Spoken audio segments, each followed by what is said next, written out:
तो वहीं हिमाचल की सुक्खू सरकार की मुश्किलें कम होने का नाम नहीं ले रही है। हाल ही में हाईकोर्ट से एक और बड़ा झटका हिमाचल सरकार को लगा है और वो झटका क्या है, ये रिपोर्ट देखिए।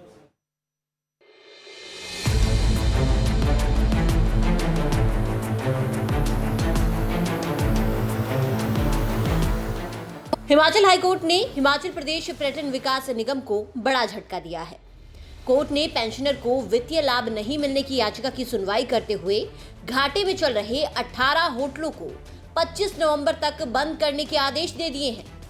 न्यायाधीश अजय मोहन गोयल ने पर्यटन विकास निगम के प्रबंध निदेशक एमडी को इन होटलों को बंद करने संबंधी आदेशों की अनुपालना को सुनिश्चित करने को कहा है और इसकी अनुपालना रिपोर्ट 3 दिसंबर को कोर्ट में पेश करने को बोला गया है। कोर्ट ने घाटे में चल रहे इन होटलों को सफेद हाथी बताते हुए कहा कि ऐसा करना इसलिए जरूरी है ताकि ये सुनिश्चित किया जा सके कि पर्यटन निगम इनके रखरखाव में सार्वजनिक संसाधनों की बर्बादी न करे। ये होटल राज्य पर बोझ हैं। कोर्ट ने कहा, निगम अपनी संपत्तियों का उपयोग लाभ कमाने के लिए नहीं कर पाया है। इन संपत्तियों का संचालन जारी रखना राज्य के खजाने पर बोझ के अलावा और कुछ नहीं है और न्यायालय इस तथ्य का न्यायिक संज्ञान ले सकता है कि राज्य सरकार अदालत के समक्ष आए वित्त से जुड़े मामलों में दिन प्रतिदिन वित्तीय संकट की बात कहती रहती है। इससे पहले एचपीटीडीसी ने अपने सभी होटलों द्वारा किए व्यवसाय से जुड़ी जानकारी कोर्ट के समक्ष रखी थी। इसके आधार पर अदालत ने फैसला सुनाया है। इन होटलों में तैनात कर्मचारियों को दूसरी यूनिट में ट्रांसफर करने के लिए निगम प्रबंधन स्वतंत्र रहेगा। कोर्ट ने पर्यटन विकास निगम के प्रबंध निदेशक को कुछ होटल बंद करने से जुड़े इन आदेशों के क्रियान्वयन के लिए अनुपालन शपथ पत्र दाखिल करने के लिए कहा।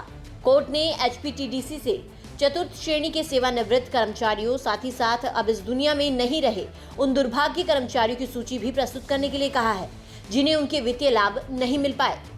अब इस मुद्दे पर अनुराग ठाकुर ने भी हिमाचल सरकार पर हमला बोला है। उन्होंने कहा कि हिमाचल में आपातकाल जैसी स्थिति बनी हुई है। हिमाचल के कुछ होटल्स सफेद हाथी बनकर रह गए हैं। राहुल गांधी जी का खटाखट मॉडल औंधे मुंह गिरा है। हिमाचल प्रदेश में आर्थिक आपातकाल जैसी स्थिति है। 96,000 करोड़ से ज़्यादा के कर्जे में हिमाचल प्रदेश डूब चुका है और हिमाचल के कर्मचारी और पेंशनर्स को अपनी तनख्वाह और पेंशन के लिए इंतज़ार करना पड़ रहा है और अब एक के बाद दूसरे ऐसे निर्णय जिसके कारण हिमाचल प्रदेश की फजीयत हो रही है। जो कभी पर्यटन नगरी के रूप में जाना जाता था देवभूमि हिमाचल प्रदेश, आज हाई कोर्ट के ऑर्डर्स के बाद ये साफ नज़र आता है कि सफ़ेद हाथी बनकर रह गए कुछ हिमाचल प्रदेश के होटल्स जो पर्यटन विभाग और सरकार नहीं चला पा रही। उनको देने की बात कही गई है, उनको संभव नहीं हो पा रहा अगर राज्य की सरकार से, तो इससे पता चलता है कि राज्य सरकार हर मोर्चे पर विफल हो रही है। जहां एक और हिमाचल प्रदेश के दिल्ली स्थित हिमाचल भवन की कुर्की कर दी गई, अब कितनी और बेइज्जती कराओगे हिमाचल प्रदेश की। बीजेपी मीडिया विभाग के प्रभारी रणधीर शर्मा ने अदालत के पर्यटन निगम के 18 होटल बंद करने के आदेश को लेकर कहा कि प्रदेश सरकार सही तरीके से अदालत में अपनी पैरवी नहीं कर रही है, बल्कि मुख्यमंत्री तो न्यायाधीशों पर टिप्पणी कर रहे हैं।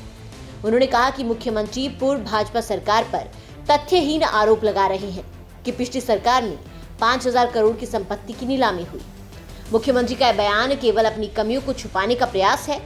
वहीं सीपीएस मामले पर सरकार को घेरते हुए रणधीर शर्मा ने कहा कि सीपीएस बचाने के लिए सरकार करोड़ों रुपए खर्च कर रही है, जबकि सीपीएस की नियुक्ति संवैधानिक है। उन्होंने कहा कि बीजेपी आलाकमान इस पूरे मामले पर कानूनी राय ले रहा है। 2 दिन पहले हिमाचल प्रदेश माननीय उच्च न्यायालय का फैसला आया। एक मामले में उन्होंने दिल्ली स्थित हिमाचल भवन को अटैच करने का निर्णय दे दिया, कुर्क करने के आदेश दे दिए।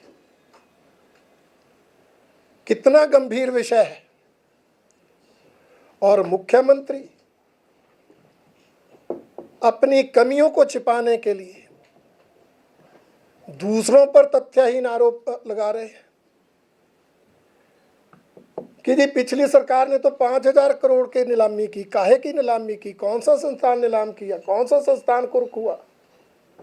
आप तथ्यों पे बात करो। अभी वो मामला ठंडा नहीं पड़ा, कल एक और मामला आ गया। हिमाचल प्रदेश पर्यटन निगम के 18 होटलों को तुरंत बंद करने के आदेश आ गए।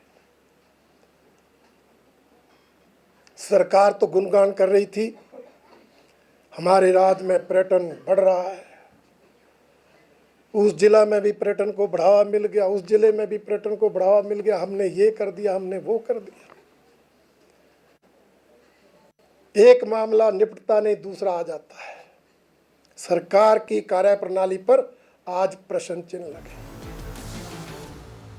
आपको बता दें कि बीते रोज प्रदेश हाईकोर्ट ने बिजली कंपनी का अपफ्रंट मनी ना लौटाने पर दिल्ली स्थित हिमाचल भवन को अटैच कर दिया था।